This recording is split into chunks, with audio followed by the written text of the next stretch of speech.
환율은 다시 오를 가능성이 충분하다. 1,400원 충분히 두들길 가능성 많다. 나는 다른 데 살면서 내 돈 넣어가지고 어디에 집을 장만하신 분들, 이분들은 제가 확실히 다시 한번 점검해 보시라고 얘기를 드리고 싶었던 게요.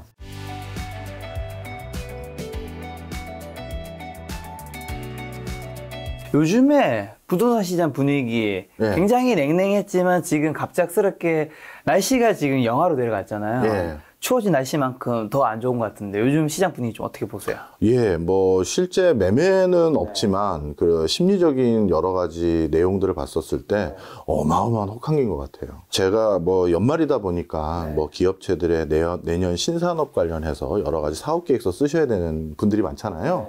그러다 보니 여기저기 가끔 이제 강의를 갈 때가 가끔 있습니다. 근데 강의를 가면 이제 질문들 올라오는 거 요즘 받아드리거든요. 이렇게 저 카톡이나 이렇게. 그럼 옛날에는 내년도 경제 상황에서 뭐 이런 건 어떻고 뭐 이런 걸 많이 물어보시는데 요즘은 아무리 회사 업무상에 제가 갔던 일이라 하더라도 개인적인 걸 많이 물어보세요. 부동산 어떻게 되냐? 맞습니다.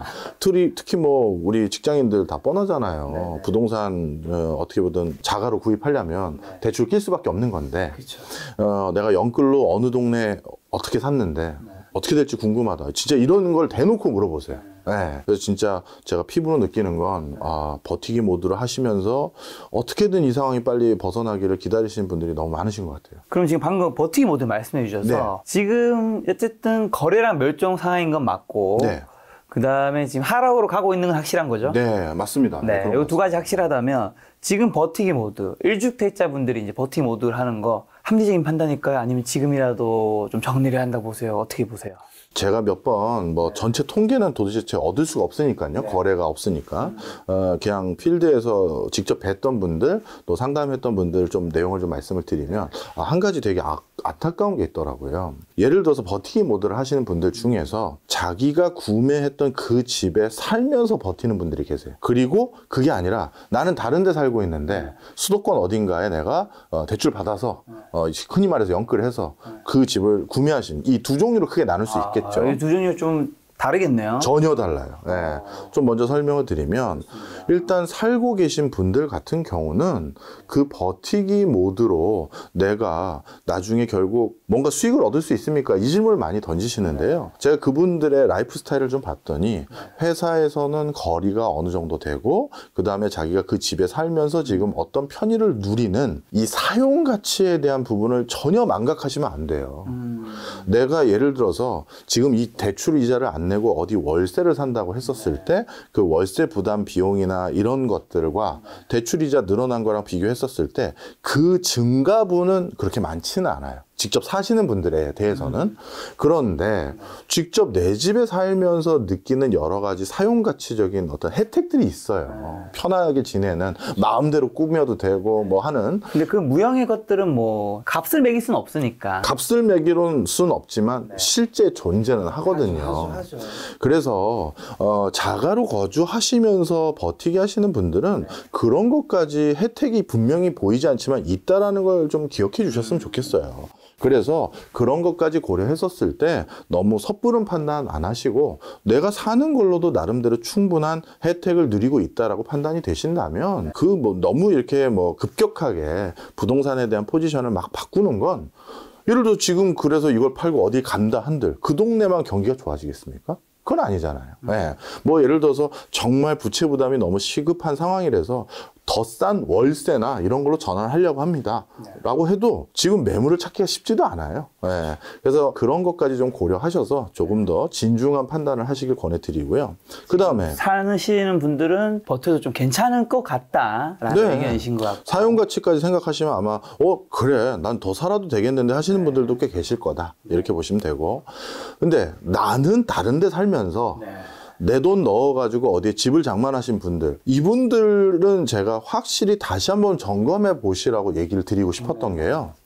아주 직접적으로 제 친한 분의 아주 친한 지인이라고 해서 저도 주말에 간곡히 부탁을 하셔서 같이 가본 적도 있어요. 어느 동네를. 그런데 이게 정말 안타까운 건데요. 내가 직접 살 곳이 아니라 투자 목적으로 어디에 집을 사다 보면요. 꼼꼼하게 따져서 봐야 될 것들 중에서 점검 안 하는 것들이 있어요. 대표적으로 내가 살 곳이면 그런 걸 당연히 물어볼 텐데 그게 아니면 그 을에 지나가는 것들이 너무 많은데 대표적으로 그러면 뭐가 있느냐? 근처 학교는 어디 있나요? 라고 물어봤었을 때 그냥 근처에 학교 있고요. 여기 괜찮고요. 그래서 뭐 애들 키우는 사람들에게도 수요가 있습니다. 공인중개사의 말만 믿고 구입을 하는 거예요. 네. 그런데 내가 내 애를 키울 거면 다르죠. 그 학교까지 가보죠. 거리 몇 미터인지 중간에 횡단보도는 건너는지 없는지. 그렇습니다. 그런 게 정말 중요하거든요. 그래서 그런 것까지 다 확인을 안 해봤더니 이게 실질적으로 학교가 가까이 있는 거라고 보기 어려운 게 있고 또 한 가지 저 지하철역이 여기서 한 10분 거리에 뭐 떨어져 있는데 거기에 지하철역이 있어서 출퇴근도 서울까지 쉽게 됩니다. 자, 지하철역은 차로 딱 내비 찍어봤더니 그 공인중개사 아저씨 말씀처럼 10분 거리가 맞아요. 근데 마을버스의 배차 간격이 40분 간격이. 그럼 그건 10분 간격이 아닌 거죠. 아니죠. 네. 자, 무슨 얘기 하려는지 대충 감 오셨을 겁니다. 나홀로 아파트 단지라든가 약간 수도권에 굉장히 싸게 매물로 나온 거. 이런 것들을 지난 2년 동안 이런 것까지 내가 장만 안 하면 내가 막차 놓치나 보다. 조급증에 구매하셨던 분들 계시고. 많죠. 그리고 그런 정도의 시세를 보였던 주택들이 내가 대출로 사기가 좀 용이하거든요. 그러다 보니까 그런 데를 구매해서 지금 가지고 계시다가 대출 이자는 높아지고 있고 그 집값은 상대적으로 서울 노른자위에 비해서 훨씬 더 큰 폭으로 하락해 버렸고 그러면 이제 어떻게 되는 거냐? 이게 진짜 지금이라도 내놔야 되는 거냐라는 이제 고민들이 있으실 텐데요. 바로 이 부분에 대해서 다시 한번 본인께서 구매하신 데가 있다면 꼭 찾아가 보세요. 찾아가 보셔서 방금 제가 말씀드릴 그 요소들을 진짜 내가 여기 산다라고 생각하면서 확인 다 해보셔야 돼요. 그리고 나서 이게 좀처럼 빨리 개선될 여지가 없다라고 하면 그 많은 대출이자 감당이 안 되시면 이건 포지셔닝의 변화를 주셔도 당분간 부동산 경기가 좀 부정적인 기조가 좀 길어질 수 있으니 그건 판단을 충분히 해볼 가치가 있습니다. 지금은 이제 사용 가치 측면에서 좀 더 중심적으로 얘기해 주신 것 같은데 말씀하신 대로 이제 연끌해서 집 산 분들은 지금 취소된 이자 굉장히 부담스럽잖아요. 네. 집값이 사실 얼마나 또 떨어질지 몰라서 패닉에 빠져 있는 분들도 많을 텐데 이분들은 그럼 계산기 두드려서 안 맞으면 진짜 가감한 냉철한 판단을 좀 하는 것도 필요한가요? 맞습니다. 물가 상승률이 올해 벌써 정점을 찍고 내년부터는 상승률이 조금 주춤해질 겁니다. 그래서 상승률은 떨어지겠지만 그렇다고 금리를 바로 낮춰주는 건 아니에요. 금리라는 것은 물가가 확실히 잡혔다라는 확실한 시그널이 있지 않고서는 올려놓은 상태에서 상당 부분 유지가 되는 것이지 바로 떨어지는 건 아니거든요. 그렇다 보면 상당 기간 동안 금리 대출 부담감이 계속될 수가 있겠죠. 그래서 그거를 내년 연말까지 고금리가 계속된다고 했었을 때 내가 추가적으로 부담해야 될 대출이자 부담과 그리고 나서 내가 진짜 이 집을 투자해서 내가 얻겠다라고 생각했던 매매 차익 그걸 고려했었을 때 정말 냉정한 판단을 한 번씩은 해보실 필요가 있겠죠. 아무래도 이 집값에서 사실 지금 금리가 굉장히 중요한데 그럼요. 그럼 교수님이 보시는 12월과 내년 미 연준의 금리 인상이 제일 중요한 거잖아요. 한국은행도 그거 따라가는 거니까 어떻게 지금 보고 계세요? 최근 많은 분들이 이 질문을 많이 하세요. 도대체 이걸 어떻게 해석해야 되는지 모르겠다. 무슨 얘기입니까? 여쭤봤더니 파월이 금리 인상의 속도는 조금 늦추겠다. 비두기적인 발언을 했잖아요. 예. 그럼 금리 인상의 속도를 늦춘다는 건 이제 물가 잡을 자신이 있거나 아니면 경기 침체가 너무 우려된다든가 뭐 이래서 뭔가 금리 인상의 속도를 늦춘다는 시그널일 것 같은데 근데 특이한 얘기를 하나 꼭 더 얹어요. 뭐냐? 최종 목표 금리의 수치는 올리겠대요. 더. 맞아. 네, 기존의 4.5% 정도 수준으로 목표 금리를 잡고 있다라고 했던 것이 이제 5%를 넘길 거다라는 얘기를 공공연히 하고 있는 상황이에요. 아니 그러면 금리 인상 속도는 늦추는데 최종 목표 금리는 더 올린다? 이건 뭐지? 이런 거죠. 뭔가 약간 상충되는데. 그죠? 근데 그 이유가 좀 있습니다. 어떤 거냐 하면요. 파월 입장이 아니라 이제 자넷 옐런, 미국의 살림살이를 책임지는 사람의 입장을 고려하셔야 돼요. 장관. 예. 자넷 옐런이 요즘 어떤 얘기를 계속 언론에 대해서 인터뷰를 하고 다니냐 하면요. 미국의 금융시장의 스트레스가 이만저만이 아니다. 미국의 국채 그 시장이 지금 불안전하다. 이런 얘기를 계속 언론을 통해서 계속 몇 차례 발표를 했었어요. 그 얘기는 무슨 얘기냐? 최근 미국의 국채 발행이 원활하지가 않아요. 자, 미국 정부도 네. 살림을 살아야 되잖아요. 그렇죠. 돈 써야 되니까. 돈 쓸 때 방법이 세금 걷는 거나 국채 발행하는 건데 미국 국채 발행이 원활하지가 않은 거예요. 왜? 이게 강달러가 아니라 킹달러 기조로 달러 가치가 너무 높아진 거죠. 자, 그러면 미국 밖에 있는 경제 주체들이 미국 국채를 사려면 달러가 있어야 되잖아요. 근데 달러가 이렇게 비싼데 이 비싼 달러를 바탕으로 미국 국채를 산다? 달러 가치가 계속 이렇게 유지된다는 보장도 없는데 누가 선뜻 미국 국채를 이 시기에 사겠습니까? 그러니까 국채 발행이 원만하지가 않은 거예요. 그래서 자넷 옐런은 파월 들으라고 계속 지금 금융 시스템의 스트레스가 만만치 않다고 계속 떠든 거예요. 그러다가 결국 파월이 묘수를 둔 거죠. 아, 좋다. 내가 너무 금리를 빨리 올리다 보니 미국 국채 발행이 원활하지 못한 부분이 있었던 것 같은데 그럼 내가 속도는 늦춰줄게. 그런데 나도 아직 내 숙제 다 못 풀었어. 물가 잡으려고 하고 그러려면 나도 내가 해야 될 일은 해야 되니 속도는 늦추는 대신 높이는 내가 더 올린다 라고 얘기를 한 거예요. 이거는 중요한 시그널을 여러분들이 투자하실 때도 기억을 하셔야 됩니다. 뭐냐 하면 금리의 속도와 높이 중에서 속도는 금융에서 관심도가 높아요. 금융은 어떻게 돈 버는지 아시죠? 변화로 돈 버는 거예요. 낮은 주식을 사서 높아질 것 같으니까 그때 사가지고 높아지면 파는 거잖아요. 그리고 반대로 주가가 높았던 것도 우리가 공매도나 이런 방법으로 주가가 떨어지는 변화가 예측되면 또 사면 되는 거잖아요. 기가 막히네요. 네, 환율도 마찬가지예요. 변화가 될 것 같으면 환차익이나 환차손을 노리면서 우리가 베팅할 수가 있거든요. 그렇죠. 그래서 금융은 속도라는 것이 굉장히 중요해요.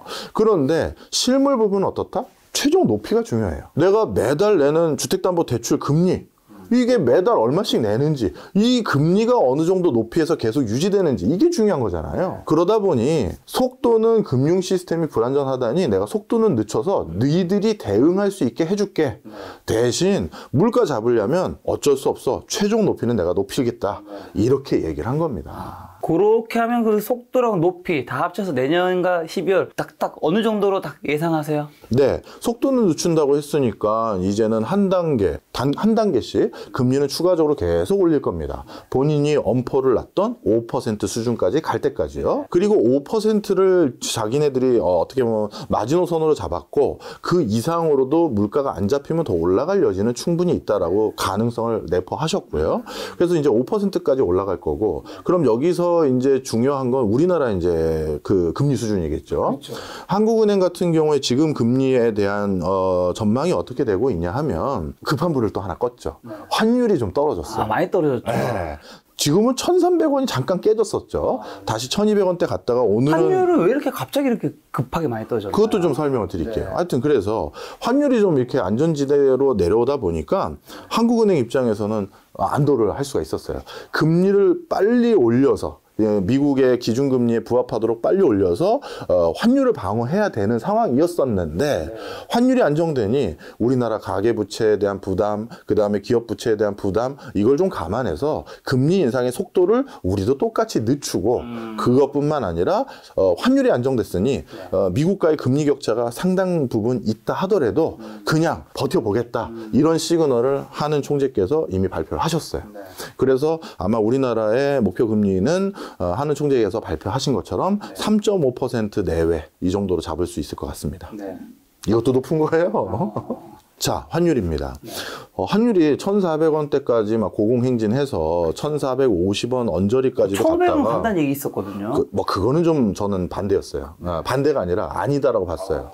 왜냐하면 환율이라는 건 일단 외환 시장이라는 금융 시장과 실물 시장에서 우리가 외화 수급 상황에 따라서 환율이 결정되는 게 맞는데 이 1,500원이라는 거는 정치적으로도 부담 가는 숫자죠. 앞자리가 바뀐 거잖아요. 1 다음의 숫자가. 그러다 보니까 정치권에서도 1,500원이 찍히고 나면 심적 부담감이 굉장할 거예요. 정치권이라는 표현보다도 금융당국이라고 표현하겠습니다. 그러다 보니까 1,500선은 어떻게든 디펜스 하려고 했을 거예요.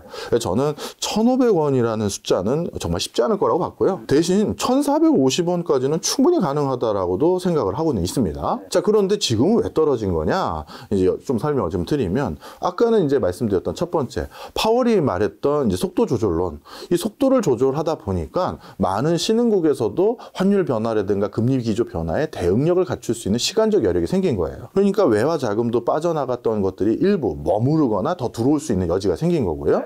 그 다음에 또 한 가지, 증시에서도 외화 자금이 최근 많이 들어왔었는데 그 이유는 주식 투자를 할 때는요, 내 입장에서 이 회사를 판단하시는 것도 중요하지만 주가의 가장 큰 변화 요인, 우리 김 작가님도 여러 차례 얘기하셨지만 뭡니까? 수급이잖아요. 아, 그렇죠. 네. 수급이죠. 그럼 수급에서 대표적으로 우리나라를 대표하는 대장주들, 뭐 삼성, 뭐 현기차, LG 이런 거에 가장 큰 수급의 주체는 누굽니까? 외국인이죠. 외국인 입장에서 꼭 이 주가를 판단해 보셔야 돼요. 그 외국인은 우리나라의 주식을 살 때 하나를 더 보게 되는데 환율입니다. 자, 그러면 삼성전자로 말씀드리면 삼성전자 주가가 뭐 10만 전자 간다고 했었을 그 언저리 때에 비해서 한 30% 가까이 빠졌어요. 그런데 외인 입장에선 어라? 그 사이에 한국의 환율을 봤더니 한국 환율이 또 20% 오른 거예요.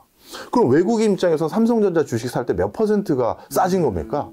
반값이 된 거죠. 삼성전자 주가 30% 떨어진 거에다가 환율이 20% 올랐으니 살 때 20% 추가 할인을 받겠죠. 그러니 삼성전자 주가가 반토막 난 거예요.